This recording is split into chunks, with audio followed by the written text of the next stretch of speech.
বিসমিল্লাহির রহমানির রহিম। আসসালামু আলাইকুম। সবুজের ছোঁয়া থেকে সবাইকে স্বাগত জানাচ্ছি। আপনারা কেমন আছেন? আশা করি ভালো আছেন। আমি আল্লাহর মতে ভালো আছি।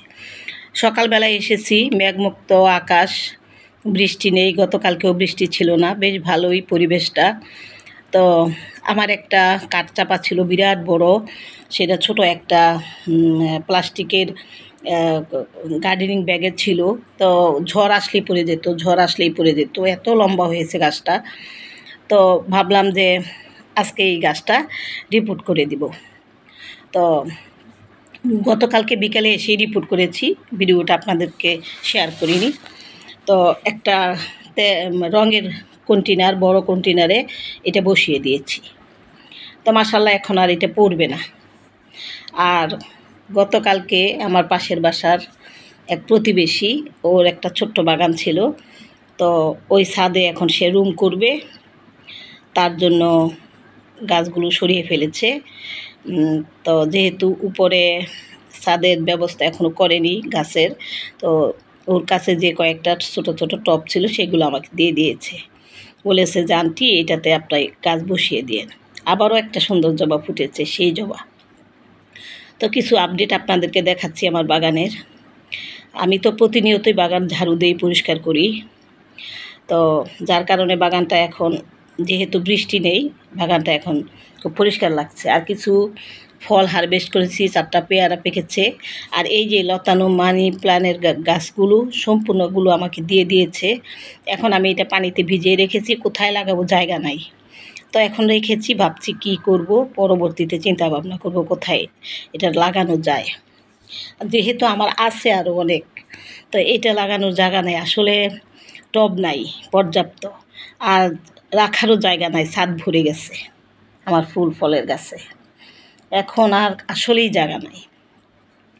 তো আপনাদেরকে আমি আমার বাগানের আপডেট দেখাচ্ছি, আকাশটাও দেখাচ্ছি। দেখুন নীল আকাশ, কি সুন্দর একটা ভিউ, কি সুন্দর পরিবেশ। আর বাগানের ফুল তো আছে, একটু কমে গেছে তুলনামূলক। মানে কিছুদিন আগে অনেক ফুল ফুটেছিল, রাধাচূড়া তো ফুটে আছে একেবারে জ্বলন্ত আগুনের মতো ঝলঝল করছে, ওই যে। আর রোদের আলোতে আরও ঝলঝল করছে, এই যে। তো মাশাআল্লাহ বেশ ভালোই লাগে বাগানে আসলে। আর আপনাদের সাথে তো আমার ছাদ বাগান সম্পর্কিত বিষয়গুলোই বেশি তুলে ধরি, কারণ আমার বাগান সম্পর্কিতই সব কিছু। আমার এই চ্যানেলটাই আমার ছাদ বাগান নিয়ে। আর এই জায়গাটাও আমি খুব পরিষ্কার পরিচ্ছন্ন করেছি, জায়গাটা একটু হালকা করেছি, আলো বাতাস যাতে ঢুকে এবং গাছগুলো যাতে ভালো থাকে। আর এক ধরনের ঘাস হয়, কি ঘাস এটা, আমার ছাদ বাগান ভরে যায়। আর চন্দ্রমল্লিকা তো শীতের গাছগুলো আমি কাটাই ছাটাই করে দিয়েছি, চারাও কিছু তৈরি করেছি। আর পুরনো গাছগুলোকে কাটাই ছাটাই করে শেপ করে গুছিয়ে রেখেছি, যে এগুলো তো আগামীতে ফুল ফুটবে। কিছু গাছ সরাইনি, কিছু গাছ সরিয়েছি, আর কিছু গাছ কেটে ফেলেছি, অতিরিক্ত হয়ে গেছে। আর একটা গাছের থেকে তো অসংখ্য চারা হয়, সুতরাং আমি কিছু কিছু বেছে বেছে কিছু চন্দ্রমল্লিকা রেখেছি। আমার চন্দ্রমল্লিকার 3টা কালার আছে, একটা হলুদ, আরেকটা একটু লালচে, আরেকটা সাদা। আর অন্যান্য কোনো কালার নাই আমার কাছে, এই 3টা কালারই আছে। তো আগামী শীতে ইনশাল্লাহ হয়ে যাবে, আমার গাছ রেডি আছে। আর শীতের অন্যান্য ফুলের গাছ, যেমন গাঁদা ফুল, এটাও আমার হয়ে গেছে রেডি। কাটিং থেকে চারা তৈরি করেছি, সেটাও আবার একটু পটিং করতে হবে। পটিং করলে জিনিসটা শেপে দেখতে সুন্দর দেখা যাবে, একটা জায়গায় রেখেছি আর কি।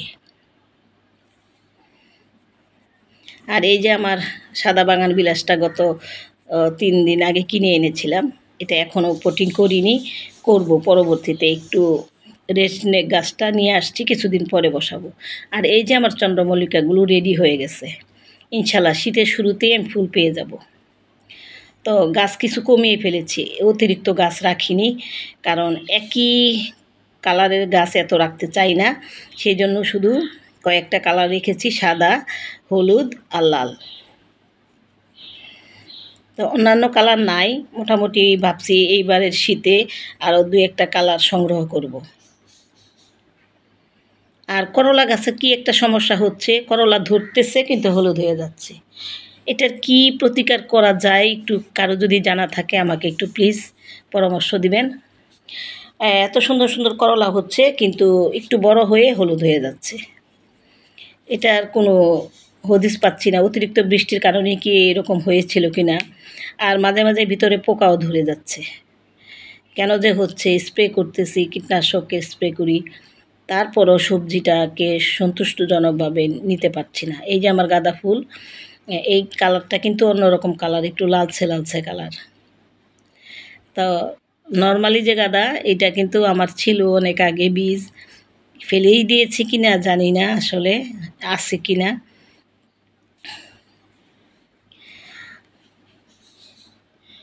আর এটা তোমার বাগান বিলাস, এটাও ভেরিগেটেড। আর এখানে আমি কিছু করবির ডাল এনে বসিয়েছি, জানি না হবে কিনা, চেষ্টা চালিয়ে যাচ্ছি। আর এই যে সবেদা, মাসাল্লাহ বড় হচ্ছে আমার সবেদাগুলো দিন দিন। আর কৈলাস, এই যে শীতের, এটাও কিন্তু আমি কাটিং থেকে চারা আবার নতুন করে তৈরি করতেছি। পুরনো গাছগুলো কিন্তু একেবারেই লম্বা হয়ে ভেঙে মানে নুয়ে একেবারে শেপ ছাড়া হয়ে গেছে। তো সেইগুলিকে কাটিং করে, এই যে এই গাছটাকে কাটিং করে এখানে কিছু চারা তৈরি করেছি। আর এই কাটিংটাও রেখেছি, এখান থেকে শাখা প্রশাখা বের হবে। আর এই যে আরেকটা কৈলাস, এটাও কিন্তু বেশ বড় হয়েছে, এখান থেকেও কিন্তু কাটিং করে অনেকগুলো চারা তৈরি করা যাবে। তো এখন জায়গা নাই কোথায় রাখবো, এই জন্য আর চারা তৈরি করি নাই।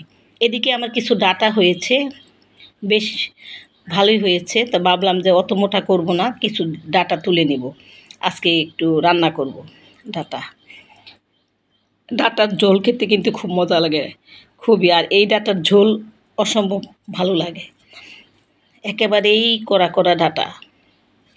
খুব কমই করেছিলাম, জায়গা নাই, এই বেডটাতেই করেছিলাম, বীজ ফেলেছিলাম, কিছু হয়েছে, তাও কয়েকবার ফেলেছি, পাখি খেয়ে ফেলে। অনেক কষ্ট করে ঢেকে ঢুকে রেখে তারপরে এই ডাটাগুলো আমি সংগ্রহ করতে পেরেছি। আর বিশেষ করে বীজ একটু বড় হলেই পাখি খেয়ে ফেলে, ঢেকে রাখতে হয়। তো ঢেকে রাখার মতো তেমন একটা ইয়া থাকে না, অনেক সময় ঢাকনা খুলে যায়, বাতাসে উড়ে যায়। তো যার কারণে কিন্তু একটু সমস্যা হয়। এই পাখির কারণে কোনো বীজের থেকে চারা তৈরি হলেই পাখি খেয়ে ফেলে। তো আমার ভিডিওটা ভালো লেগে থাকলে অবশ্যই লাইক শেয়ার কমেন্টস করতে ভুলবেন না। যারা ইউটিউব চ্যানেলে নতুন দেখতেছেন আমার ভিডিও, তারা এখনই আমাকে সাবস্ক্রাইব করে আমার পাশে থাকবেন, তাহলে প্রতিদিন আমার বাগানের আপডেট আপনারা দেখতে পাবেন। আর যারা ফেসবুক থেকে দেখছেন তারা অবশ্যই আমাকে ফলো দিবেন, লাইক শেয়ার করবেন, একটা কমেন্টস করবেন। আসুন সবাই সবার পাশে থাকি, সবাই একসাথে মিলে কাজ করি। ভালো থাকবেন, সুস্থ থাকবেন, সবুজের ছোঁয়ার পাশে থাকবেন। আল্লাহ হাফিজ।